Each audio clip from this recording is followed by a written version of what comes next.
ऑफिसमध्ये पिस्टल सापडलं होतं, त्या संदर्भात तुम्ही काही आरोपी अटक केला आहे, माहिती? आज सकाळी भाजपा आमदार संजय केनेकर यांचे क्रांती चौकामध्ये जे कार्यालय आहे त्या कार्यालयाच्या एकदम बाहेर गेटवरती एक काळी बॅग मिळाली.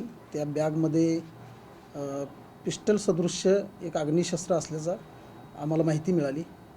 आम्ही तात्काळ त्या ठिकाणी गेलो आणि पाहणी केली आणि पाहणी केला असता त्यामध्ये आम्हाला एअर गन मिळाली जी छऱ्यावाली असते आणि ते गन ताब्यात घेऊन आम्ही रीतसर पंचनामा करून ती जप्त केलेली आहे.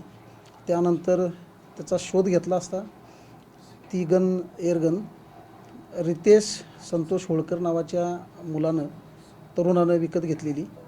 त्यास आम्ही सातारा परिसरातून ताब्यात घेतलेलं आहे आणि रीतसर गुन्हा दाखल करण्याची कारवाई चालू आहे.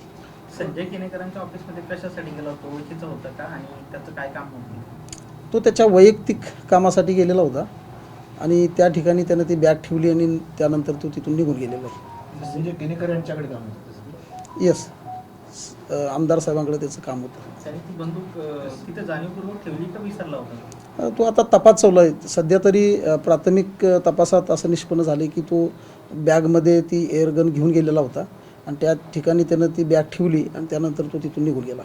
पण या सगळ्या पार्श्वभूमीवरती तो जो काही आरोपी अटक केला आहे तो काही गुन्हेगारी पार्श्वभूमीचा आहे की त्याच्या रेकॉर्डवर काय आहे का?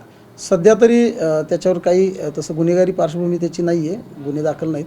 परंतु हे कृत्य का आणि कशासाठी केलं याची आपण चौकशी करीत आहोत. बंदूक जी घेतली त्यांनी वापरली तर त्याच्यात काही परवानगी होती का आणि ती कुठून घेतली, काय घेतली त्याचा? याचा सगळा शोध चालू आहे. सध्या त्याला आम्ही ताब्यात घेतलं आहे आणि त्याचं स्टेटमेंट आणि त्याच्याकडे चौकशी चालू आहे. ओके.